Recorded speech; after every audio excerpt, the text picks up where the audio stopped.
Olá, pessoal, sejam todos e todas muito bem-vindos e bem-vindas a esta aula. Eu estou muito feliz de poder compartilhar este momento com vocês e esta fala que eu considero tão importante para a gente pensar os direitos das crianças à participação, né? Assim como questões para a gente pensar o cotidiano da educação infantil e a prática docente. Então, eu sou a professora Jéssica Tairane de Moraes. A minha página no Instagram é a Pedagogia da Subversividade. Quem ainda não me segue pode me seguir lá para acompanhar alguns tensionamentos que eu vou trazendo acerca da educação infantil, dos direitos das crianças, das questões de gênero também. Bom, então vamos começar.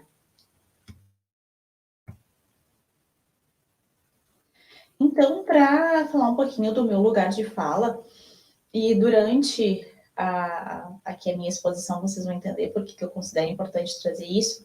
Mas para quem não me conhece, ainda sou professora da educação infantil pública desde o ano de 2007. Eu participo de grupos de pesquisa acadêmicas em universidades desde 2010. Eu discuto as questões de gênero na educação infantil desde esse período também. Eu sou pedagoga, eu realizo pesquisas sobre a participação infantil também desde o ano de 2017. Eu tenho meu mestrado em educação que eu concluí no ano de 2019 na Universidade Federal do Rio Grande do Sul e atualmente eu faço o meu doutorado em educação nesta mesma universidade. E no momento que eu estou gravando esta aula, eu estou na Espanha, porque eu estou fazendo um período do meu doutorado, período sanduíche, na Universidade de Oviedo, no programa de doutorado de gênero e diversidade. Então, durante todo esse tempo, desde 2010, que eu estou inserida, né, nessas questões e nessas pesquisas acadêmicas, eu sempre tenho realizado pesquisas com crianças. E é por isso, então, que eu tenho me debruçado acerca das temáticas de participação e o que é mesmo, o que significa participar, tá?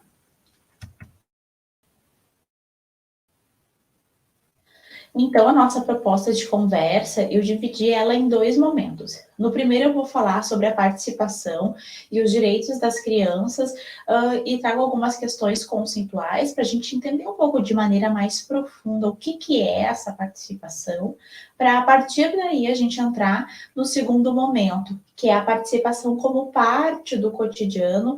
Então, para a partir desses entendimentos, a gente pensar em algumas questões práticas, né? Como a gente pode desdobrar isso lá na escola de educação infantil ou até das crianças maiores, né? Dá para adaptar e pensar também. Tá, eu vou trazer um pouco também de alguns relatos da minha própria prática, mas já ressalto antes que não são receitas e sim inspirações para a gente começar a pensar em possibilidades, tá bom?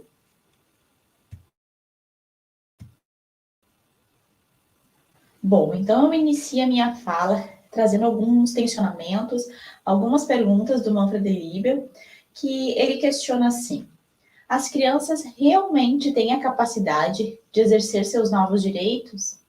O que faz o reconhecimento como sujeitos de direitos, que é a Convenção, que eu vou falar um pouquinho mais para frente, da Convenção Internacional dos Direitos das Crianças, tá? É dessa convenção que ele se refere, que a Convenção lhes atribui, desde que não saiam da situação social de marginalidade e falta de poder que a sociedade burguesa e capitalista lhes exige, se fossem levados a sério os direitos das crianças, haveria uma outra infância diferente?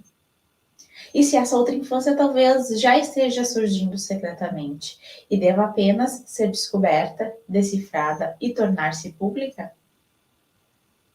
Algumas perguntas para a gente pensar, né?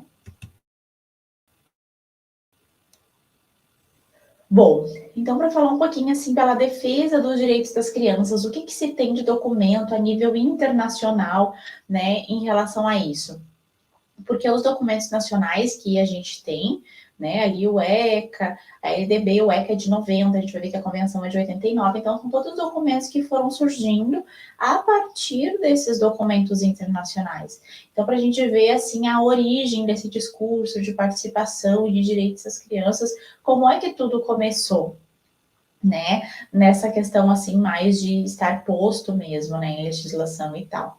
Então, ela tem a Declaração dos Direitos das Crianças de 1959, só que neste documento ainda falava muito dos direitos das crianças de proteção e de provisão. E ali nas entrelinhas, né, no que estava escrito, considerava a criança como frágil, indefesa, incapaz de opinar sobre muitas coisas, então que ela precisava assim mesmo de muita provisão e de proteção.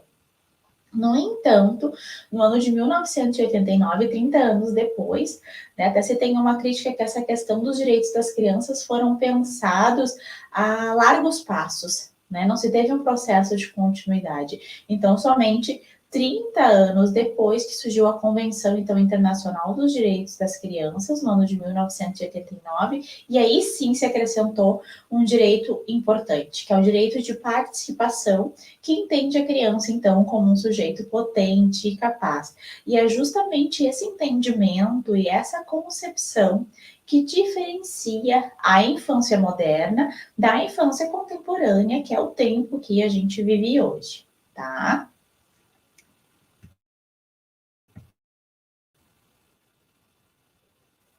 Só que ao mesmo tempo que se tem essas leis, né, que se tem essa convenção, a gente tem que ter um estranhamento para como que as crianças exercem os seus direitos, né? E que não se trata apenas de uma vertente jurídica, está na lei, então os direitos das crianças existem, mas também é atravessado por um viés sociológico, pedagógico e econômico, né? Porque os direitos das crianças interferem em todas essas questões também. E aqui eu pergunto, direitos de quais crianças que a gente defende, né? Porque se a gente for pensar num ideal de infância, querendo ou não, a gente legitima um único modo de ser criança, de viver a infância, e acaba marginalizando e empurrando outros modos para as margens. Por exemplo, a Marina Pastore, ela tem uma pesquisa com crianças lá da África, que ela analisa os modos de ser criança lá. Porque, por exemplo, a gente no Brasil, se a gente vai pensar em crianças na África, até vai procurar imagens no Google, muitas vezes aparecem aquelas crianças, né, cuidando de outras crianças, sozinhas nas ruas.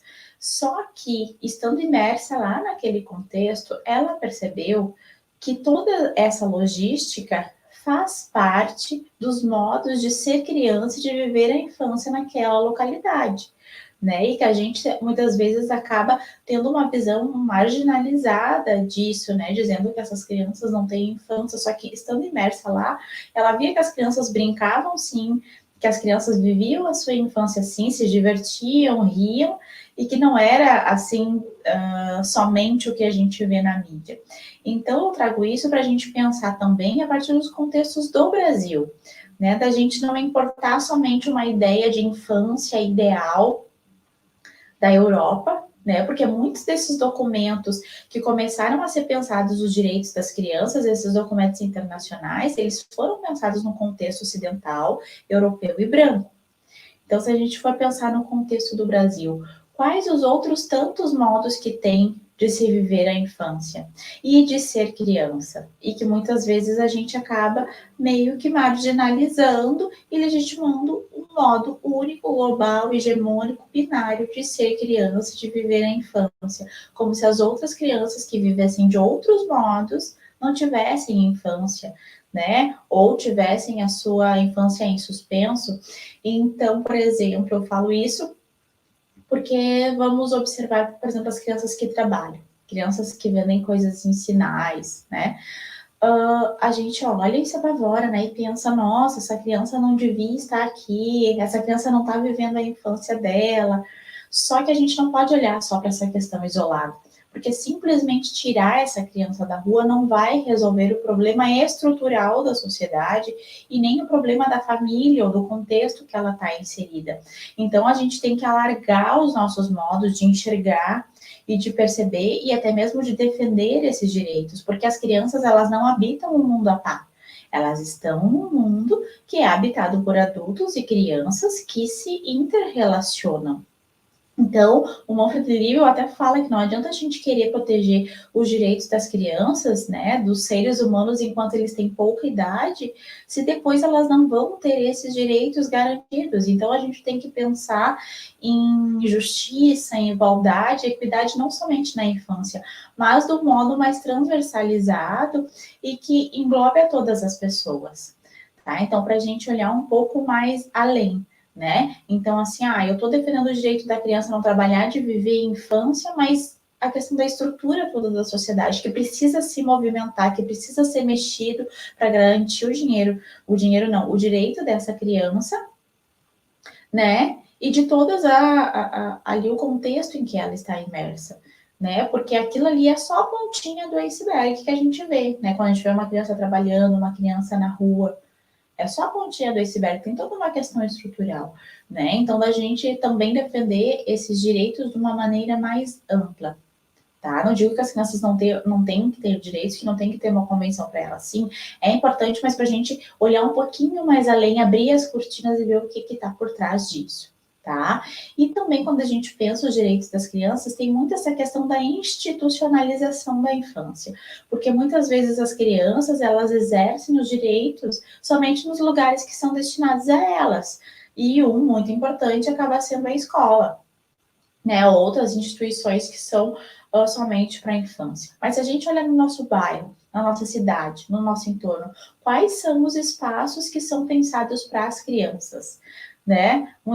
A gente vai ver, por exemplo, no restaurante, o modo que é feito o mobiliário, a organização daquilo ali, não acolhe muitas vezes, né, as necessidades das crianças. Então, o Giver Trump fala que as crianças elas têm direitos, sim, mas elas estão longe de terem os mesmos direitos que os adultos, porque a infância muitas vezes ela é vista como parte de um projeto civilizatório. Então todas as políticas e leis e tudo que é pensado para a garantia dos direitos das crianças é com uma visão de futuro. A gente precisa garantir o direito dessa pessoa agora, porque lá no futuro ela precisa ser alguém que tenha um trabalho, ela precisa ser alguém que tenha um sustento, ela precisa ser alguém que tenha, né, uma vida digna. Então, a gente, querendo ou não, no nosso discurso e nas nossas concepções, a gente acaba defendendo os direitos das crianças num projeto futuro, nesse projeto civilizatório. Então, quais outros modos a gente teria de pensar nesses direitos e de garantir os direitos das crianças para além das instituições que são feitas para elas, né, de modo que elas pudessem também atuar na sociedade e viver na sociedade. Uma questão também interessante a trazer é que se a gente for olhar a Declaração Universal dos Direitos Humanos, tem ali que todos os seres humanos, né, são portadores de tais e tais direitos. E quando se fala em todos os seres humanos, isso não se engloba as crianças também? Será que são só as pessoas adultas? E nos documentos que são especialmente dos direitos das crianças, se fala de como se o Estado ou as famílias fossem portadores desses direitos, né? Eu vou falar sobre isso aqui no próximo. Fossem portadores desses direitos em nome das crianças, né? Então, por exemplo, nesses documentos que são dos direitos das crianças, acaba se falando que o Estado deverá garantir que, né? Então, muitas vezes as pessoas adultas que acabam exercendo esses direitos em nome das crianças e não as crianças efetivamente, tá? E tem muito também desse caráter protetivo em relação à infância, e é que eu questiono até que ponto esse caráter protetivo das ações à infância limitam a real participação das crianças nos movimentos e decisões da sociedade. Claro que as crianças precisam de proteção, sim, né? Até ainda mais agora, né, com essa onda de violência nas escolas que o Brasil está vivendo, mas a gente pensar em outros modos de proteger as crianças que não limite essa participação delas, né, nas decisões e nesses movimentos importantes da sociedade. E isso também se atravessa com as questões de gênero, porque a gente tem que refletir se meninos e meninas têm as mesmas oportunidades de ocupar os espaços e de atuar, né, de maneira igualitária. Será que na escola meninos e meninas ocupam os mesmos espaços na sociedade, nos parques? no nosso entorno, será que eles têm as mesmas oportunidades de ocupar esses espaços, de intervir, de atuar? Né? Tem pesquisas que mostram que muitas meninas brasileiras do contraturno escolar, elas ficam cuidando de irmãos mais novos, são responsabilizadas pelo trabalho doméstico, e isso acarreta que elas acabam tendo limitados os seus direitos de brincar, de interagir com outros, né, com a natureza, enfim. Então, a gente pensar sobre isso também. Será que meninos e meninas, eles acabam tendo as mesmas oportunidades e exercendo os seus direitos de maneira igualitária? E como que a gente pode apoiar as crianças, acolhendo essa multiplicidade delas viverem a infância delas? Tá? Porque muitas vezes a gente acaba se baseando em modelos de adultidade. E o nosso entendimento sobre a infância, querendo ou não, se baseia muito nessa psicologia do desenvolvimento. Ah, porque com tal idade a criança é capaz de fazer tal e tal coisa. E ainda não é capaz de outras, né? Mas a gente tem que pensar nessas práticas sociais e educacionais de modo a assegurar às crianças os direitos delas e não somente o único futuro almejado. Ah, porque ela está estudando para ela ter um bom futuro. Não, ela está estudando para garantir um direito dela no presente, tá? E essa questão dos direitos das crianças não é assim, ai, porque agora é moda, porque a gente tem que fazer as crianças participar, se fala em pedagogia participativa e é moda e eu vou ter que fazer isso agora. Não, mas se trata, né, entendendo todas essas questões dos direitos das crianças, de um posicionamento político nosso de dar visibilidade às ações das crianças, né, aos movimentos delas, e da gente pensar e discutir essa participação não somente a partir da convenção ou de outros documentos que a gente tem no Brasil, como, né, o ECA, a LDB, a própria BNCC, mas sim de contextos específicos como a escola. E que a gente precisa ultrapassar esses significados de participação e alargar essas possibilidades, como eu estava falando anteriormente, né, da gente ampliar os nossos significados, entendimento de participação, entender todas essas questões estruturais, questões de poder que estão envolvidas nessa relação adulto-criança, né?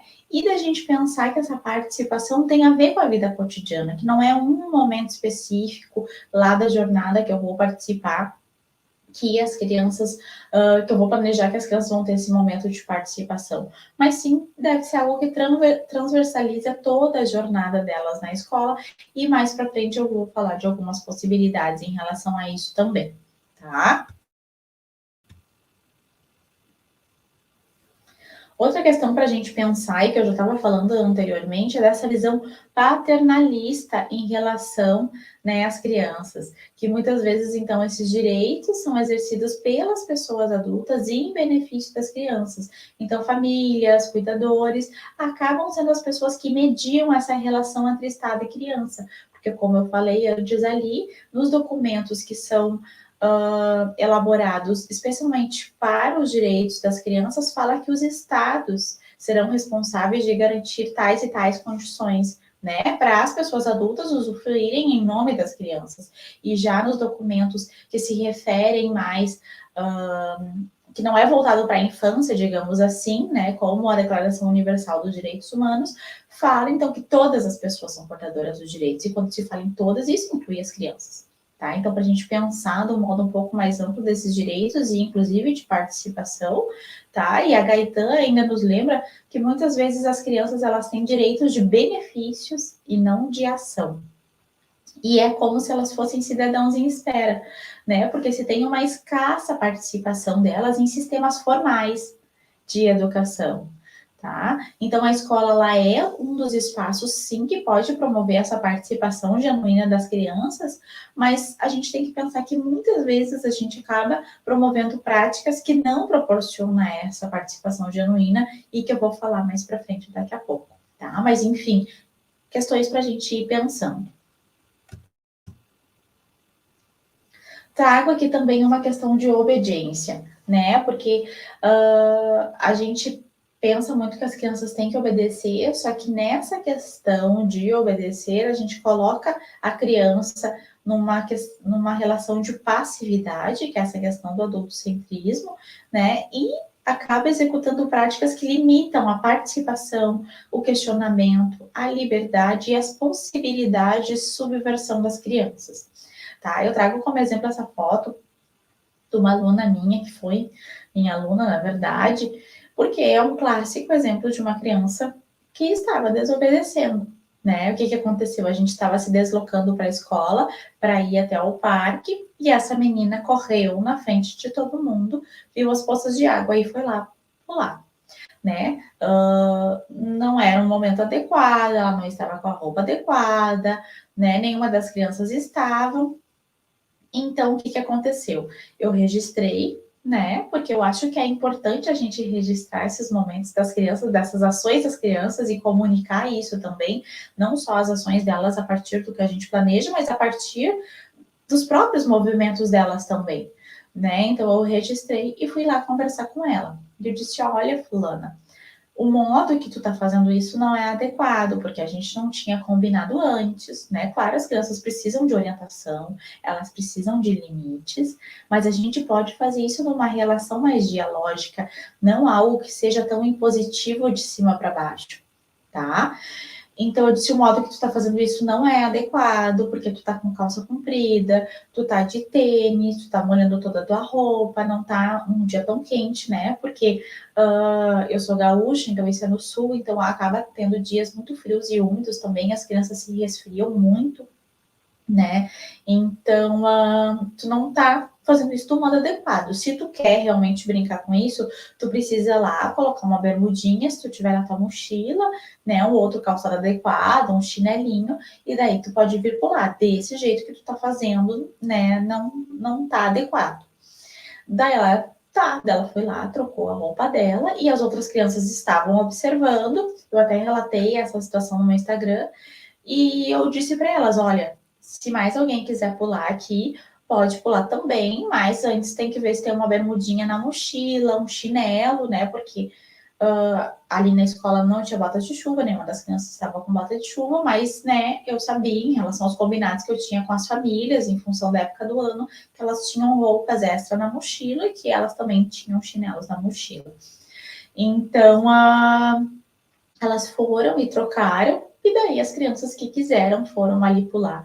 Então, assim, da gente abrir esse espaço para esses movimentos das crianças, né, e permitir que elas também subvertam algumas lógicas, porque a gente fala tanto com essa visão de futuro, né, que a gente quer formar cidadãos críticos, autônomos, que pensem por si próprios, mas como vai ser essa pessoa se ela está acostumada ao tempo inteiro obedecer, né? Se a gente está sempre trabalhando com uma ideia de futuro e não com uma ideia de presente, como se a criança fosse um projeto, como se ela fizesse parte de um projeto civilizatório da sociedade, e, né? Então, a gente tem que considerar isso. Quando eu falo isso, dá bastante polêmica, porque o pessoal fala que as crianças precisam de limites, senão elas caem, se machucam, os pais reclamam, enfim, né? Mas se a gente tem algumas concepções, né, bem evidentes para nós, e desde o início do ano a gente vai combinando algumas questões com as famílias, né,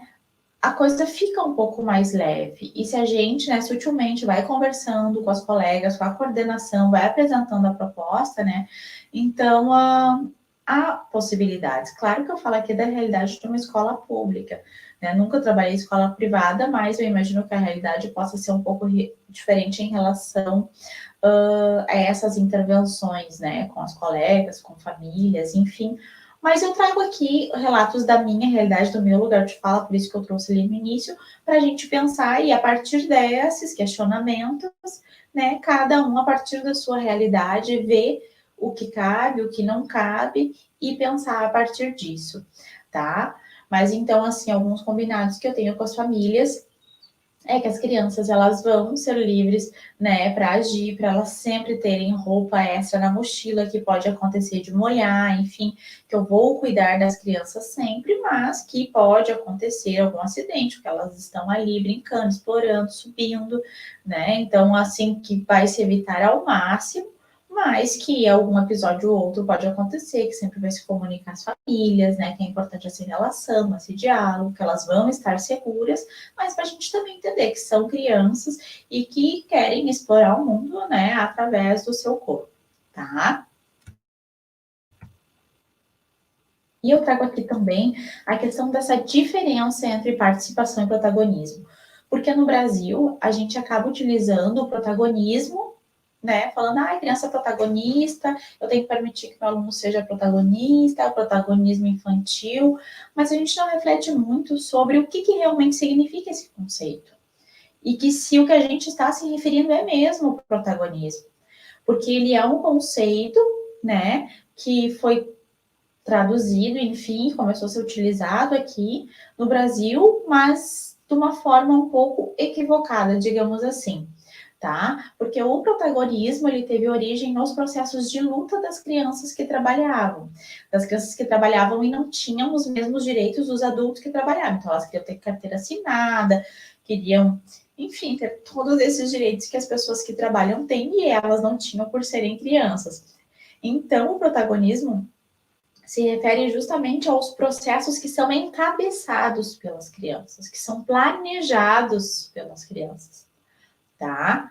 Então, e a participação se refere mais à questão dos adultos criarem condições para a ação das crianças, tá? Então, a discussão atual que se tem é da proposição de uma participação protagônica, né, no campo da sociologia da infância atualmente, o que os pesquisadores e pesquisadoras estão propondo, que é justamente criar essas condições de acordo com a reivindicação das crianças, porque isso é diferente de uma participação simples, porque a participação simples, ela não produz uma mudança real e ela pode até reforçar desigualdades. E quando que isso acontece?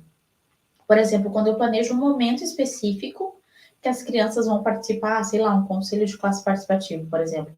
Elas têm aquele momento ali para participar e é ali que elas podem falar. Só que muitas vezes elas não estão a fim de falar naquele momento, então ela não é uma participação genuína e acaba até reforçando desigualdade, porque acaba sempre sendo as mesmas crianças que falam e a gente acaba escutando sempre os mesmos, né?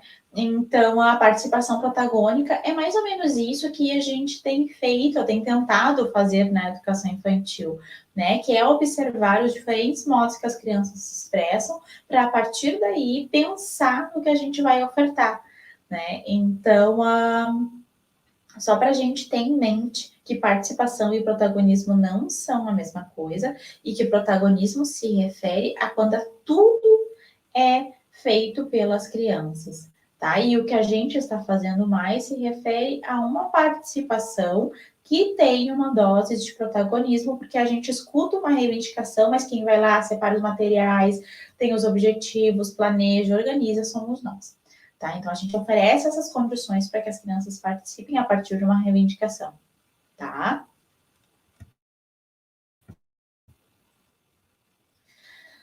E a gente também tem que ter em mente que a participação ela não é um adereço. Ai, agora é bonito, agora eu vou ter que contemplar a participação, né, no meu planejamento, em tudo. Não, ela é um direito das crianças. Então, a gente tem que pensar em estratégias de como desdobrar isso na prática.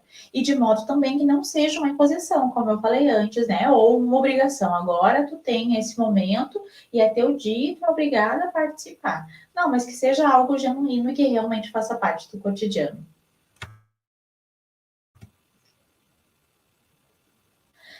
E para a gente pensar também que a participação ela tem algumas dimensões que alguns autores falam, que são os processos consultivos, que são os momentos que são organizados por pessoas adultas para obter informações das crianças, e isso a gente vê acontecer muito em pesquisas, tá? Porque a gente vai lá, planeja um momento, conta uma história, né? E quer que as crianças participem, dando a sua opinião, para a gente simplesmente obter informações das iniciativas participativas, então, que permite que as crianças estejam envolvidas no processo do desenvolvimento das medidas dessa participação, e os projetos promovidos, que daí seria mais uma questão do protagonismo mesmo, que é quando as crianças determinam os objetivos e tomam a iniciativa.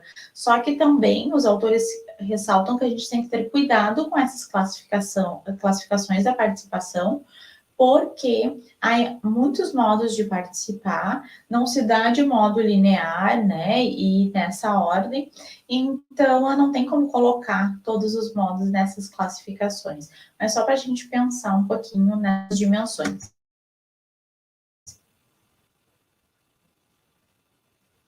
E outra coisa, assim, que se fala bastante, até mesmo nas leis e na própria Convenção Internacional, é que as crianças têm o direito de participar dos assuntos que lhe dizem respeito. Mas não seriam todos os assuntos que lhe dizem respeito, né? Porque, como eu falei antes, as crianças não habitam um mundo à par. Então, por exemplo, quando se toma uma medida de, sei lá, mudar os horários do transporte público, né? Ou ampliar os horários de transporte público. Isso aí não vai interferir na vida das crianças também, né? Das crianças que também usam esse meio de transporte, né? Com as famílias, não vai mudar a sua rotina ou facilitar, não vai envolver elas também. Então, muitas vezes a gente pensa que tem coisas específicas que dizem respeito às crianças, mas não, toda a estrutura da sociedade, todas as leis, tudo que a gente pensa que vai beneficiar ou não as pessoas, envolve as crianças também, tá? Então, trago essa problematização só para a gente tensionar um pouco, né, algumas coisas que a gente fala ou que a gente lê por aí, tá? Que as crianças não habitam o mundo à par e tudo que a gente vai decidir, mesmo que não esteja diretamente relacionado a elas, influencia na vida delas também.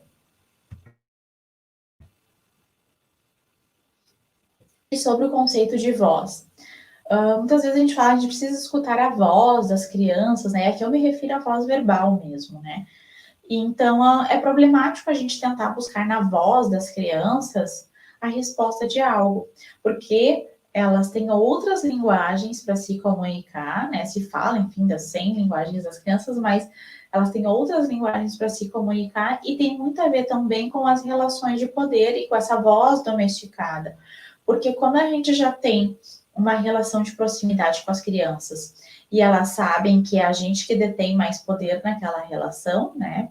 Docentes e crianças, quando a gente vai perguntar alguma coisa, alguma opinião para elas, elas meio que notam, em alguns momentos, o que, que a gente está querendo que elas respondam, e elas respondem, digamos, para nos agradar, porque tem essa relação de poder envolvida.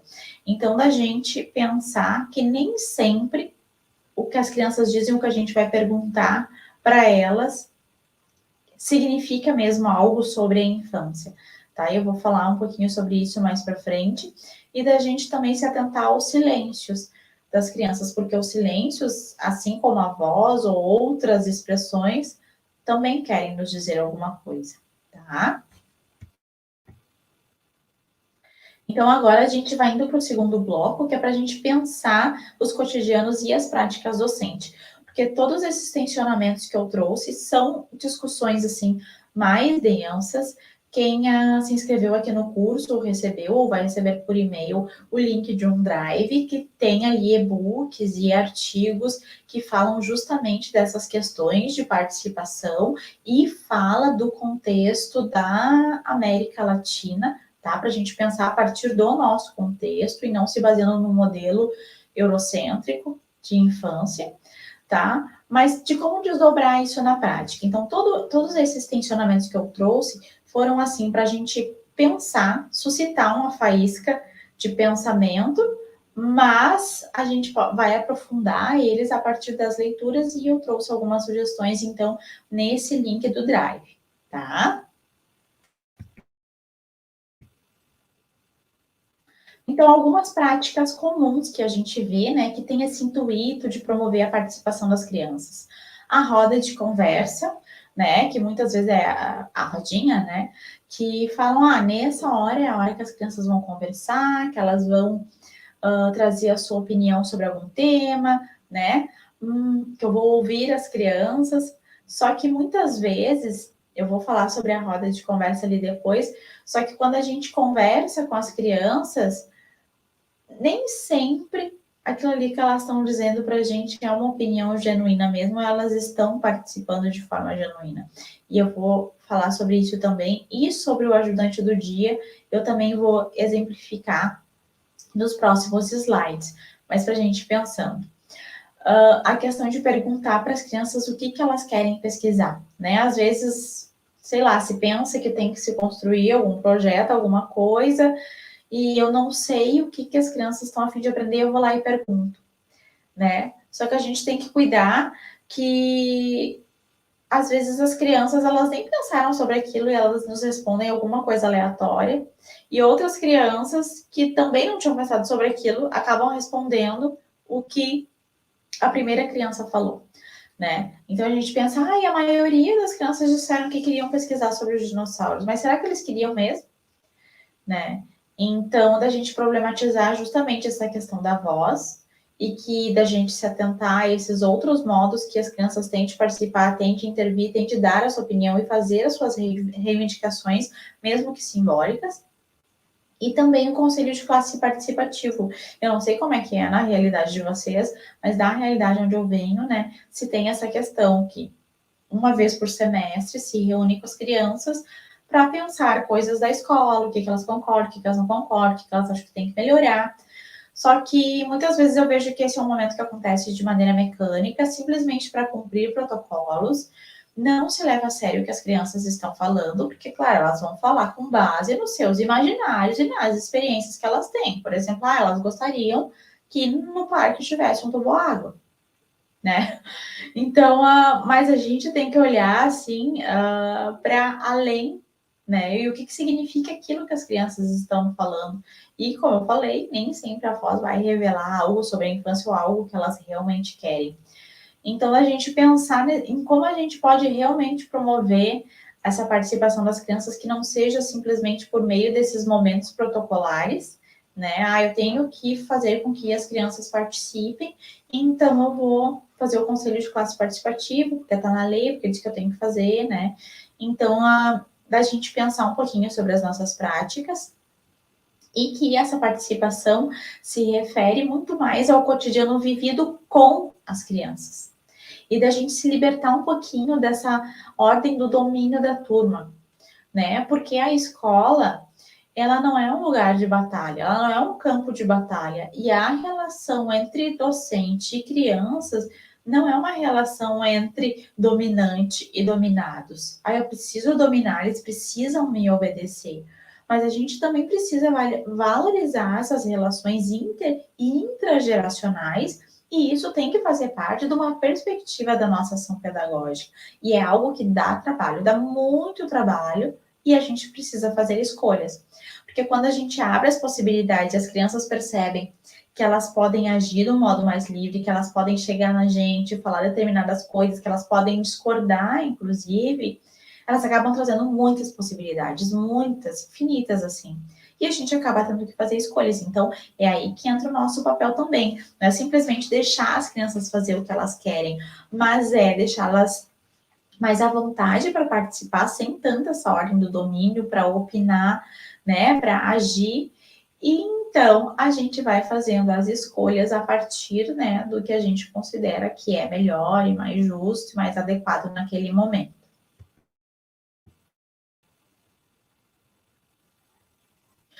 Que nem, por exemplo, deixa eu voltar ali, né? A foto da mãozinha daquela criança na teia de aranha que estava molhada porque, né, tinha chovido, né? A foto de um aluno meu. Se a gente não está com as crianças, né? A gente, sei lá, as crianças estão ali brincando no pátio, a gente está com a cabeça pensando em outras coisas, a gente não vê esses movimentos acontecer. Então, quando a gente realmente está vivendo aquele momento ali com elas e está presente, a gente consegue perceber isso. Ele disse, olha, a teia de aranha tá molhada, e botou a mão. E no que ele botou a mão, eu disse, olha que legal, posso tirar uma foto? Ele disse, pode, daí eu tirei a foto. Então, é assim que esses momentos vão acontecendo, né? Então, a gente só consegue, assim, valorizar e perceber e dar espaço para as crianças participarem, nos relatar e trazer esses movimentos e dar visibilidade para eles quando a gente vive esse cotidiano com elas. Então, aqui, como eu falei antes, eu vou trazer algumas problematizações sobre a roda de conversa, né? Para quem adota essa prática ainda. Que a gente precisa registrar as conversas com as crianças, que não pode ser algo meramente protocolar, né? Ah, eu vou ali, sei lá, conversar sobre o que as crianças fizeram no final de semana. Daí tu pergunta para a primeira criança o que ela fez, ela disse que ela foi para a praia, e às vezes nem é, mas ela queria contar algo diferente ali e não estava a fim de participar e não lembrava de nada na hora, sei lá, pode ter acontecido. Ela fala que foi para a praia. E as outras 5 crianças que falam depois dela também foram para a praia.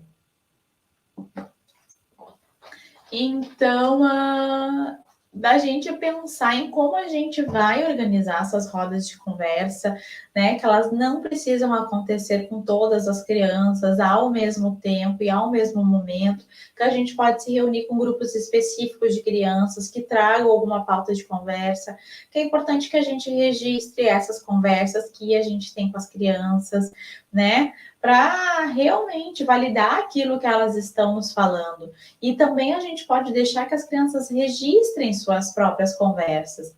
E uma ideia dessa é ter um caderno de pautas e proposições das crianças que vão ocorrendo voluntariamente no cotidiano.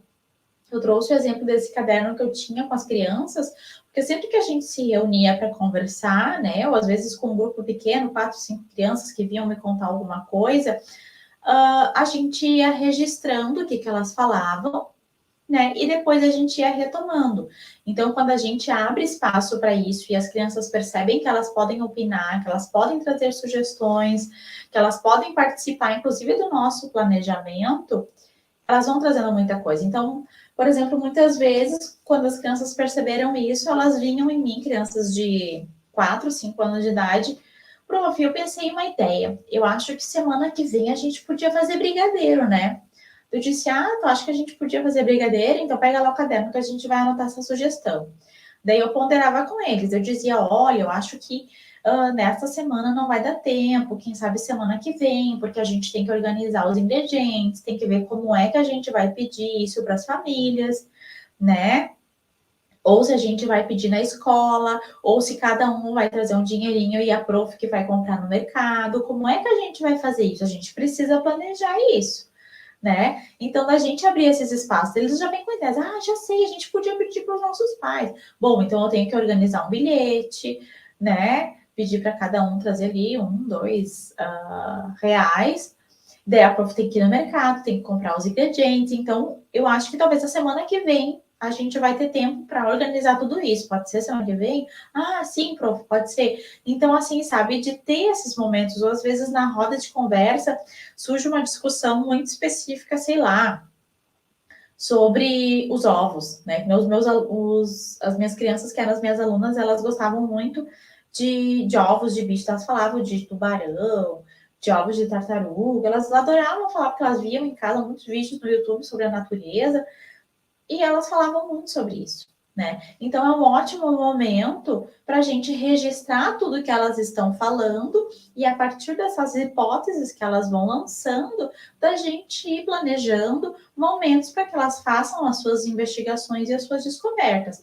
Por exemplo, a partir disso que elas gostavam muito, eu arrumei contextos para que elas investigassem animais, que elas fizessem desenhos de observação, que elas procurassem animais pela escola, insetos pela escola, né? Que a gente assistisse a vídeos desses animais. Então, a partir disso, fui pensando em outras estratégias para que elas ampliassem, né, os seus repertórios, ampliassem os seus pensamentos e os seus entendimentos acerca daquilo que elas já demonstravam que era um interesse. Tá? Então, a gente pensar um pouquinho sobre essa roda de conversa, que precisa ser um momento planejado. E não precisa ocorrer todo dia e nem sempre com todas as crianças ao mesmo tempo e de maneira mecânica. Fulano, o que tu fez no final de semana? Tá, já falou muito, tá, agora deixa o outro. Fulano, será que isso é mesmo a participação efetiva? Né? Será que é mesmo a participação genuína por parte das crianças? E eu não estou aqui criticando, eu estou dando exemplos e são práticas que eu já fiz muito e a partir, né, desses tensionamentos de outras pessoas, de pessoas mais experientes que eu fui encontrando pelo caminho, eu comecei a refletir sobre isso e por isso que eu trago essas reflexões para vocês, tá? Às vezes falam de um modo um pouco meio direto, mas é para a gente pensar acerca dessas questões e que outras possibilidades a gente pode ter. E tem, eu já vi discussões de gente falando também, hoje em dia não se faz mais roda porque não tem sentido para as crianças. Não, não tem sentido o modo como ela ocorre, mas que outros modos a gente pode pensar que pode viabilizar essa participação das crianças também. Bom, tendo um caderno de registro, as crianças tendo acesso a esse caderno, não só a professora escrevendo, as crianças também podem registrar o que nós conversamos por meio de desenhos, podemos tirar fotos e colar ali depois, tá? De pensar esses modos de organização do cotidiano para que as crianças possam participar de maneira espontânea. A questão sobre o ajudante do dia, né? Isso também, assim, é um assunto que às vezes dá polêmica, né? Porque ainda é uma prática recorrente na educação infantil, né? E tem aquela questão, mas as crianças gostam de participar, elas gostam do ajudante, eu acho que dá certo, né? Enfim, e não tem problema nisso, cada um tem que pensar a partir da sua própria realidade. Mas será que essa é uma possibilidade mesmo de participação genuína das crianças? Porque muitas vezes ela não dá espaço para as crianças participarem do cotidiano. É o docente, né, ou a docente, que diz o que aquela criança pode participar. Ela participa de maneira mecânica, tá? E muitas vezes acaba dando destaque para uma criança específica e acaba servindo em alguns momentos até como um fator para mais uma regulação e limitação nas condutas das crianças. Tu não está te comportando, eu vou te tirar do ajudante do dia. Quando for o teu dia do ajudante, eu não vou deixar. Tu não vai mais ser ajudante, porque tu não está te comportando, né? Então, deixa a gente repensar um pouquinho as nossas práticas. Será que a gente precisa ter 1 ou 2 ajudantes todos os dias? Ou será que a gente pode estabelecer esses combinados com as crianças para elas irem nos ajudando de maneira genuína, que demonstram mais interesse em participar? Tem gente também que fala que prefere fazer o ajudante porque senão são sempre as mesmas crianças que acabam participando, tomando iniciativa e as outras não, né? Com isso eu até concordo, né? Que tem crianças que são mais proativas, assim como a gente mesmo, né? Não pelo fato de elas serem crianças, mas os perfis, as personalidades, que são mais proativas, que acabam tomando mais iniciativas, e outras que são, né, mais quietinhas e que acabam preferindo esperar algum comando. Então, a gente pensar em estratégias de como essas crianças que nunca participam, que elas possam participar também, né? E que talvez não seja necessariamente que seja um ajudante do dia todo dia ou 2, e às vezes acontece até de modo generificado, né? Um menino e uma menina, e o nome do menino vai embaixo do bonequinho com roupinha azul, e o nome da menina vai embaixo da bonequinha com vestidinho cor-de-rosa, né? Então, os crachás dos meninos são azuis e das meninas são rosa. Da gente pensar um pouquinho sobre as nossas práticas, o porquê que a gente faz, quais são as nossas defesas, os modos que a gente faz, e não é aquela coisa de certo ou errado, ou isso não pode mais, ou isso pode, mas a gente pensar um pouquinho sobre o que nos mobiliza, quais são as nossas defesas, quais as nossas concepções de criança e de infância, né? O que realmente é essa participação, o que significa participar? Né? O que significa ser protagonista? Então, é por isso que eu trouxe essas questões para a gente refletir, né? E a partir dessas reflexões, a gente ir pensando, né, em algumas condutas, em algumas práticas que a gente tem na educação infantil, não para dizer que é certo ou errado, mas para repensar e ressignificar alguns movimentos. E, claro, são questões são muito profundas, cada temática que eu trouxe ali rende pelo menos, né, um artigo e um turno de discussões, mas assim, são pontapés iniciais, discussões iniciais, perguntas iniciais, para que cada uma de vocês possa, a partir dos seus próprios movimentos, da sua própria realidade, pensar e fazer as suas buscas também. E como eu falei, tem o link ali do Drive, que vai ter algumas leituras de sugestões para começar a procurar. E uma dica que eu dou é quando a gente lê um artigo interessante, que nos mobiliza, que nos convoca a pensar, a gente lá olhar as referências daquele artigo ou daquele texto que está no livro, enfim, olhar as referências, né, e procurar a partir daquelas referências, porque é sempre interessante a gente também pensar a partir das fontes. A gente pesquisar direto nas fontes e não construir a nossa opinião a partir do que os outros disseram, né? Que nem eu estou trazendo aqui para vocês algumas problematizações acerca da participação, mas são problematizações que eu trago com base em outros pesquisadores, né? Ninguém pode construir a sua opinião com base no que eu estou falando, mas o que eu estou falando pode mobilizar cada um e cada uma para começar a repensar e fazer as suas buscas, tá? A organização dos espaços, né? Então, eu penso que o planejamento pode ter espaço para participação e para as proposições das crianças, como eu falei ali antes, do caderno de registros, né, que as crianças iam propondo e eu ia negociando com elas, e não era assim com todas as crianças ao mesmo tempo, eram com grupos específicos que iam chegando em mim e iam falando, tá? Ou muitas vezes as crianças diziam assim, prof, tive uma ideia do que a gente pode fazer, né? Tu disse, tá, vai lá, pega o nosso caderno, faz um desenho, registra lá como tu quer e depois tu me conta o que é e a gente vê, né, se dá pra gente fazer, quando que dá pra gente fazer. Então, né, da gente abrir esse espaço para as crianças. Claro, no início é difícil, mas as crianças, elas precisam entrar em contato com essas possibilidades para elas ampliarem seus modos de pensar, para elas ampliarem seus modos de participar, suas ações, seus movimentos, tá?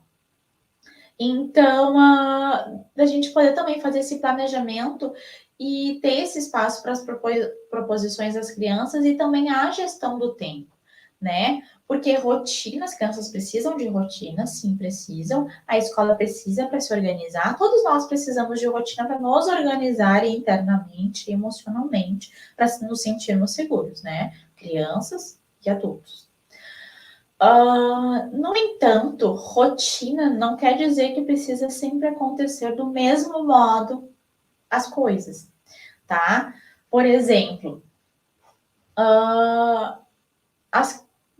sei lá, o momento de brincar no parque. Tinha 2 momentos que eu podia ir com as crianças para o parque, isso na minha realidade, né? Pense na realidade de vocês. Tinha 2 momentos que eu podia ir com as crianças para o parque. Um que era mais no início da manhã e outro que era mais no final da manhã, depois do almoço. E eu pergunto, se o tempo estava bom e tinha sol, eu perguntava para as crianças, eu dizia para as crianças assim, ó, olha, hoje eu trouxe isso, isso e isso para vocês. Vocês preferem fazer agora e ir no parque depois? Ou vocês querem ir no parque primeiro e fazer depois? Como é que vocês sugerem? Como é que a gente pode organizar? Claro que eu que selecionava, né, os momentos e quando era adequado levar essas propostas para as crianças. Mas também da gente abrir essas possibilidades. Não fazer sempre, né? Porque a gente também tem a nossa autoria, a gente é profissional ali, mas a gente abrir esses espaços para as crianças também ajudarem a gerir o tempo e a planejar. Que nem esse momento da foto, foi um momento que a gente estava conversando, né, na roda de conversa, e eu disse para as crianças que naquele dia eu convidei elas para a gente participar do recreio das crianças maiores, porque era uma proposta da escola para as crianças que estavam em transição para o ensino fundamental. Eu disse para elas, olha, o que vocês acham de hoje a gente participar do recreio do ensino fundamental? Daí as crianças, muitas disseram que não queriam participar porque elas não gostavam. Eu disse, tá, mas por que vocês não gostam? Porque lá não tem nada para brincar. Eu disse, e o que vocês gostariam que tivesse para brincar? Daí eles vêm com as ideias deles, né? Eu queria que tivesse um toboágua, porque eu queria que tivesse um troço de pular, não sei o quê. Eu disse, olha, gente, tudo isso que vocês estão me falando é muito legal, mas aqui na escola, observando o espaço que tem na escola, não vai ser adequado, porque é perigoso, porque vocês podem cair. Esses brinquedos que vocês estão falando são mais interessantes nos momentos de aniversário, de festa, quando tem festa na escola, né? Mas para ter todo dia não é adequado. O que é que vocês gostariam? Porque a gente gostaria de ter um negócio bem alto, de subir, de escorregar. Eu disse, olha, eu acho que eu tenho uma ideia que pode contemplar isso que vocês estão falando.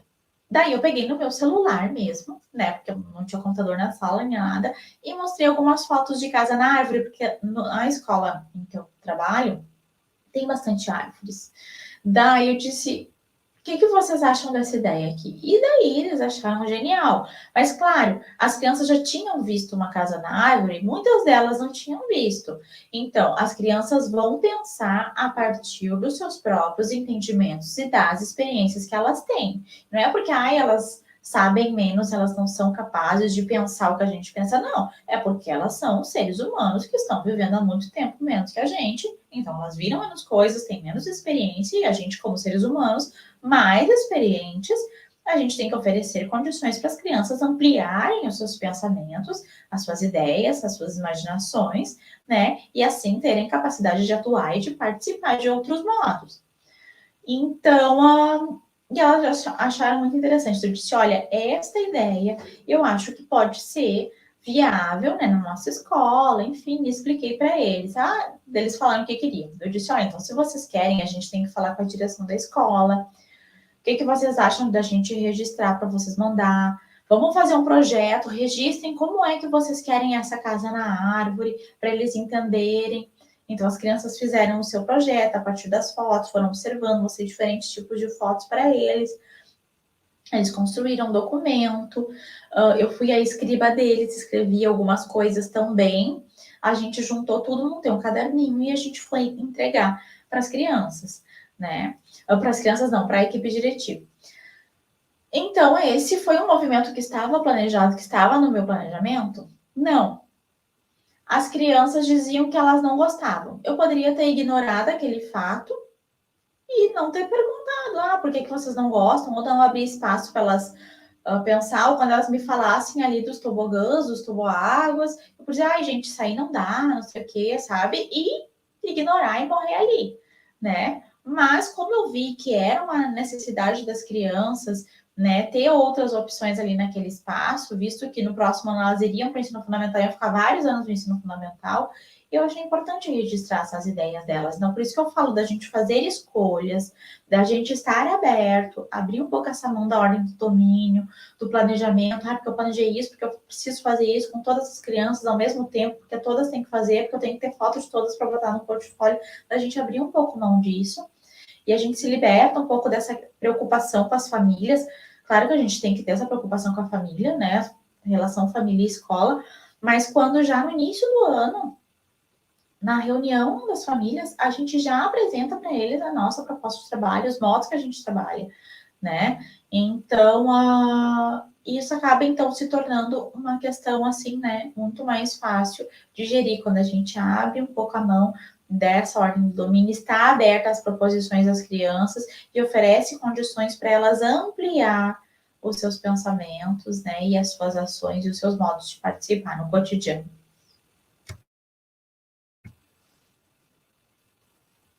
E eu digo também que para haver participação tem que realmente estar com as crianças, que nem eu falei ali antes. Porque se a gente não está vivendo aquele momento realmente com as crianças, a gente acaba perdendo algumas oportunidades. Ou acaba tolhindo elas de algumas coisas. Não vai aí, não sobe aí. Não, agora não, né? Então, da gente pensar um pouquinho sobre isso. E agora eu trago alguns relatos da minha prática. Não para dizer que a minha prática é ideal, eu tive muitos desafios, né? Mas para pensar algumas coisas a partir da realidade de cada um, tá? Então, eu reitero que a gente precisa estar aberta à sinuosidade do cotidiano, a esses imprevistos, né? E oferecer condições para as crianças agirem, né? E intervirem na realidade da escola mesmo, a partir das suas ações, da sua participação genuína. Então, por exemplo, esta foto que eu trago foi de um espaço montado por uma criança para brincar no espaço que eu tinha em frente à sala.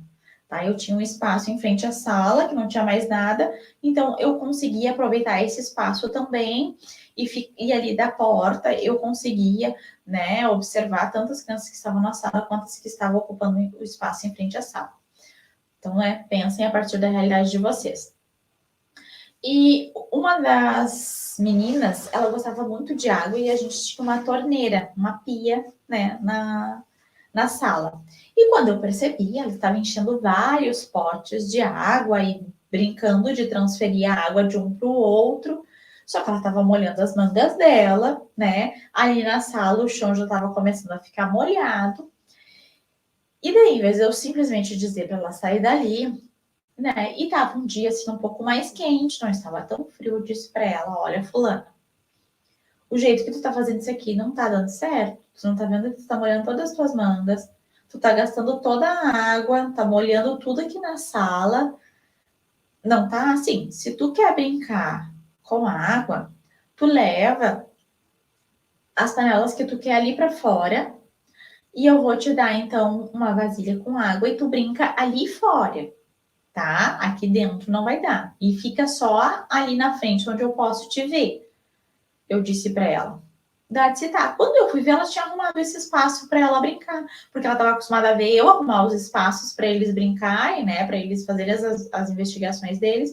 Então ela levou tudo que ela ia precisar, levou o tapetinho, colocou tudo de uma maneira esteticamente ali organizada e brincou ali. Daí nisso ela convidou mais uns 2 colegas para brincarem com ela e os dois, então eles ficaram ali bastante tempo brincando. E claro, depois ficou tudo molhado, enfim, daí a gente teve que tirar as águas, mas eu disse, olha, tu organizou, agora, né, a gente vai ter que organizar para levar para a sala. Então, eles tiraram a água, foram levando.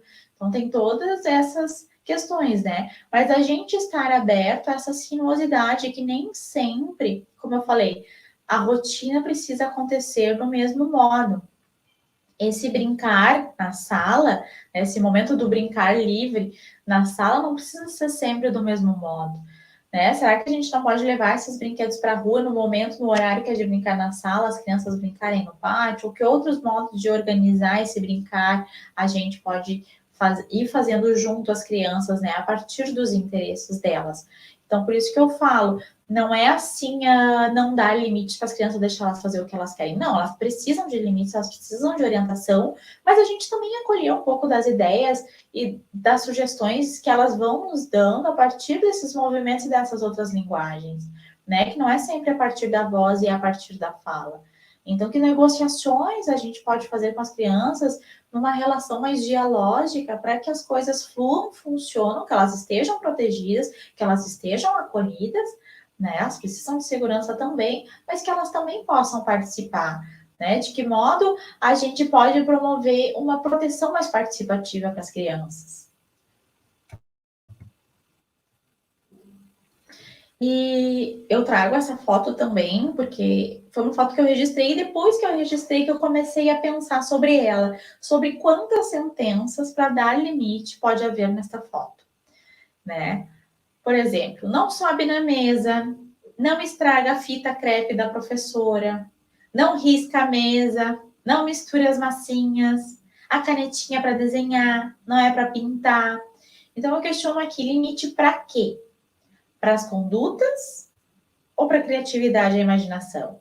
Então eu penso assim, que as crianças precisam de limite, precisam de intervenção, mas em relação aos combinados que a gente fez, os combinados que a gente tem na turma, quando elas faltam com respeito com alguém, quando elas agridem alguém, quando elas visivelmente estão se colocando em risco, a gente sabe que aquilo ali elas vão se machucar, sério, que elas não têm como fazer aquilo, então a gente vai ali, né, e tolhe aquilo que elas estão fazendo, né, por uma questão de segurança também. Mas se as crianças estão ali imaginando, estão criando, estão brincando, estão fazendo nenhum mal, né? O que a gente pode fazer, né? Que orientações eu poderia dar ali? Sobre o uso da fita crepe, por exemplo, né? Em relação à quantidade, orientar eles que depois que eles misturassem a massinha, ela ia ficar toda marrom, né? Que eu ia esperar aquela massinha estar mais usada para abrir outro pacote. Se eles não se importassem que depois ela estivesse toda marrom para brincar mais um tempo, eles poderiam misturar à vontade, né? Que as canetinhas a gente tem que colocar a tampa depois, não pode deixar tudo aberto, tudo jogado, tampar de a tampa, ela seca. Algumas orientações eu tenho que dar ali para aquele momento, mas não simplesmente dizer, sai de cima da mesa, não mistura as massinhas, olha uma fita, não risca com a canetinha, né? Então, da gente pensar um pouquinho sobre isso. Tá? Então, ali a questão da fita crepe é uma coisa que eu percebi que as crianças gostavam muito de de brincar e pegavam de maneira escondida as minhas, que eu tinha na gaveta. Então, eu acabei dispondo algumas no balcão de arte para elas usarem também, porque eu percebi, né? Então, ali as crianças estão claramente no momento de criação, né? De intervenção. Então, eu não ia tolir ali a criatividade delas, mas sim dar algumas orientações que se faziam necessárias naquele momento, tá? E aqui eu questiono assim, ó, grades para limitar ou para possibilitar? Na saída da sala onde eu trabalhava, né, tinha aquele pátio ali em frente, tinha uma grade. Sempre que a gente estava se organizando para se deslocar pela escola, eu percebi que as crianças iam na frente, né, todos, né, eu dizia que a gente ia para a rua, já iam me esperar do lado de fora, afoitas ali, e eu percebi que todos os dias elas subiam nas grades. E, né, enfim, a equipe diretiva já tinha me pedido para não deixar mais as crianças subir nas grades, porque podia cair, porque podia derrubar, isso, né, é fato. Então eu pensei, mas as crianças gostam tanto dessas grades, o que eu poderia pensar, né, para as crianças tornar esta grade algo que seja da intervenção e que elas ocupem isso sem que estrague. Então, eu me inspirei numa artista contemporânea que trabalha com amarrações, ela é ucraniana, agora eu não me recordo o nome dela, que é um nome diferente, assim, e levei as imagens para eles e propus uma intervenção nesta grade, né? Porque quando as crianças elas fazem essa intervenção nos espaços, os espaços acabam se tornando lugares de afeto para elas na escola, né?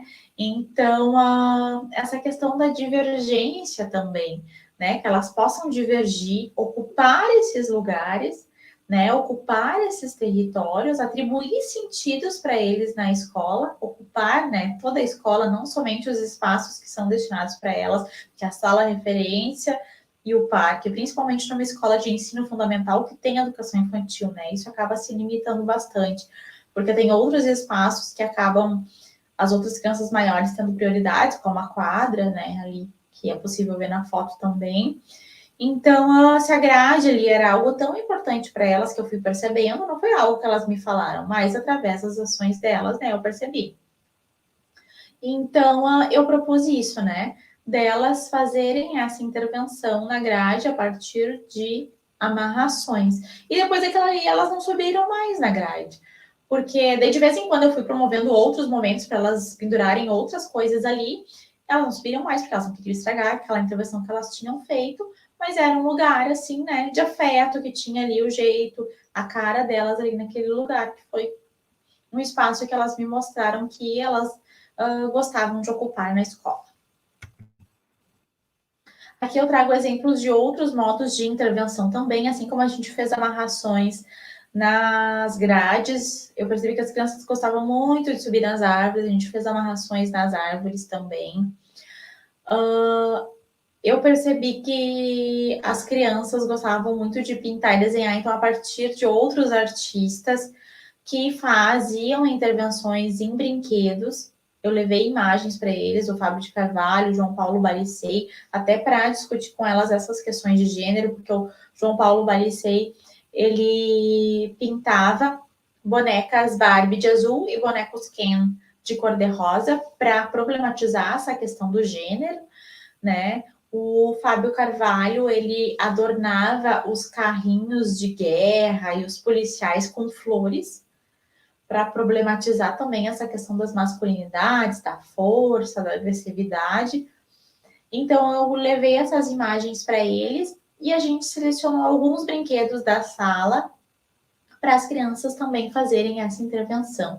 Elas pintaram alguns carrinhos de rosa, pintaram algumas bonecas de azul, e depois outras bonecas também. Mas, enfim, eu selecionei, né, o que estava adequado para essa intervenção, não todos, né?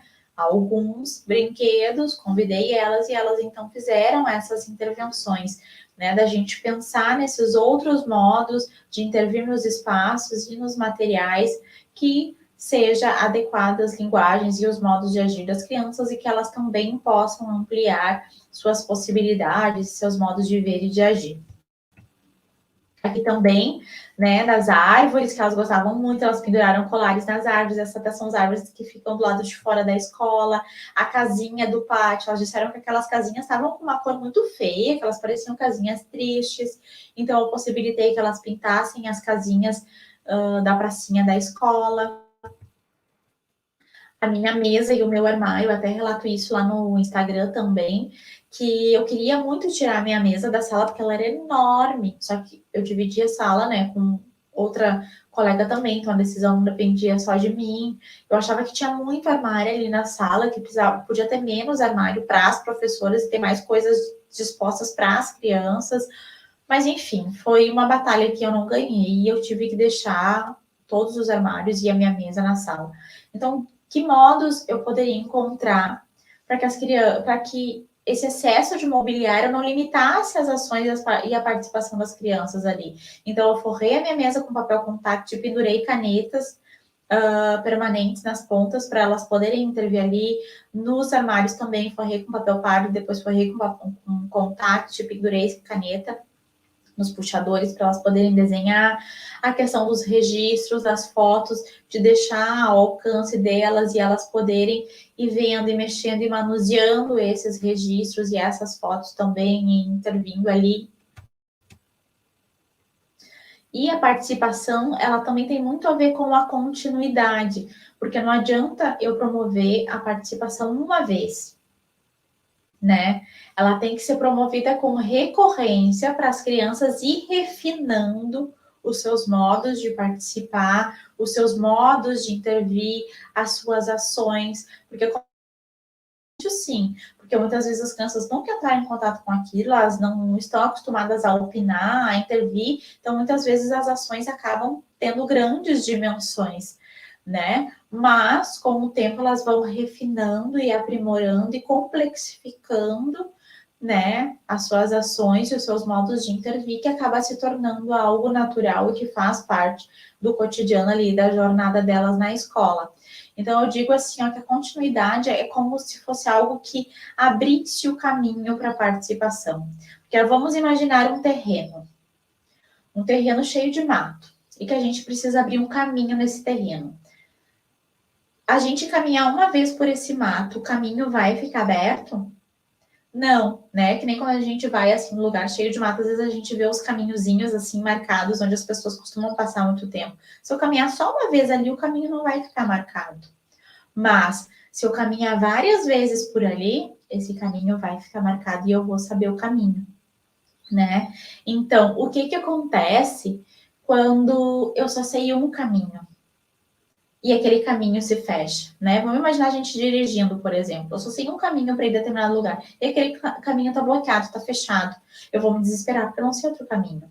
Mas quando a gente possibilita que as crianças abram e trilhem vários caminhos a partir dessa continuidade, porque não adianta eu ir só uma vez por ele, eu tenho que ir várias vezes, caminhar assim nesse mato para o caminho ficar aberto. Quando um caminho está fechado, eu consigo ir por outro. Quando esse outro está fechado, eu tenho uma outra opção. Então, isso também facilita com que as crianças sejam mais criativas, até mesmo para resolução de problemas. Bom, porque quando eu não tenho uma opção, eu não preciso me desesperar, porque eu já pensei na outra opção. Então, esses caminhos, né, se abrem, acabam se abrindo na cabecinha, no cérebro das crianças, e essa continuidade que vai abrir esses caminhos para as crianças aprimorarem e refinarem, né, e pensarem em outras possibilidades de trilharem esses movimentos delas e as suas ações e a participação no cotidiano. A participação também tem tudo a ver com estética, né? Porque vamos assim observar essas duas fotos. Um contexto organizado para a construção ali, né? E para as crianças terem a possibilidade de desenharem também o que construíram. E quando eu só largo a caixa com as peças de montar ou os brinquedos ali, né? Com o que será que as crianças vão ter mais vontade de brincar, de pensar, de explorar, de imaginar, de investigar, de criar outras possibilidades? Então, a participação também tem a ver com a dimensão estética. né? Porque as crianças precisam se sentir convidadas a agir e a intervir ali naquele espaço. E outra coisa que eu vou dizer que eu já percebi assim é que quando as crianças não estão acostumadas a ter os ambientes organizados de modo estético, quando elas vão as primeiras vezes, elas meio que não sabem muito bem como fazer, só fazem um risquinho, alguma coisa ali e logo saem. Eu já vi colegas dizendo, não adianta eu arrumar, porque elas vão ali e não ficam nem 5 minutos e saem, né? Mas é aquela questão da continuidade, não é só uma vez que vai abrir aquele caminho. Tenho que fazer várias vezes para o caminho abrir, várias tentativas para, enfim, aquele caminho se abrir e a criança conseguir transitar ali naquela possibilidade com mais facilidade, tá? E aqui eu trago também outra questão que envolve a participação das crianças, a questão de quem tem medo das fotos das crianças. Quem faz essa problematização é a Natália Fernandes, é uma pesquisadora acerca da sociologia da infância, lá é de Portugal, da Universidade do Minho, né? E muitas vezes a gente não quer usar as fotos das crianças por questão de proteção, né? Mas a gente tem que pensar que quando a gente invisibiliza as crianças e seus movimentos para protegê-las, né? Que outras formas a gente pode encontrar para promover essa participação das crianças, né? E essa proteção, então, mais participativa. Que a gente possa ter pautas de registros com as crianças, do que a gente vai registrar, da gente possibilitar que as próprias crianças registrem também umas às outras. Porque muitas vezes a gente acaba não dando visibilidade às crianças ou usando uma foto só em detalhe, quando a gente quer comunicar alguma coisa, só em detalhe, só da mão ou só daquilo que a criança está fazendo, e a gente visibiliza toda a criança, né? Então, eu trago isso para a gente pensar que outros modos a gente poderia ter de proteger as crianças, mas também de não invisibilizar elas, né? Elas que são autoras desses movimentos, dessas ações. Então, uma estratégia que até que eu utilizo nas minhas pesquisas é de colocar um filtro. Eu vejo que vários colegas estão usando agora também de usar um filtro nas fotos. Por exemplo, quando eu preciso comunicar em algum lugar assim que outras pessoas de diferentes lugares vão ter acesso, né? Mas que eu preciso comunicar, né? O que as crianças estão fazendo. Então, eu utilizo um filtro nas fotos, mas não, eu não corto, não costumo cortar a carinha delas, deixar só a mão, ou tirar foto só do que elas estão fazendo e visibilizar todo o resto do corpo delas, porque eu acredito que é um posicionamento político nosso também, de querer dar visibilidade para as crianças, né? E da gente poder encontrar outras possibilidades de trabalhar com essas fotos das crianças para realmente dar visibilidade não só ao que elas estão fazendo, mas a elas também como sujeitos, pessoas, cidadãs, enfim, né? Eu já vou encerrando então aqui a minha fala dizendo que a participação não é uma criança ser livre para fazer o que ela quiser, mas sim para ela ser o que ela quiser. Tá certo, pessoal? Eu agradeço muito a atenção de vocês, para quem ficou comigo até aqui. Esta aula vai estar disponível para vocês assistirem mais tempo também, assim como os materiais no Drive. E quem tiver alguma dúvida ou quiser trocar alguma ideia, me segue lá no Pedagogia da Subversividade no Instagram e a gente pode ir trocando ideias por lá também, tá bom? E muito obrigada pela companhia de vocês até aqui. Um abraço.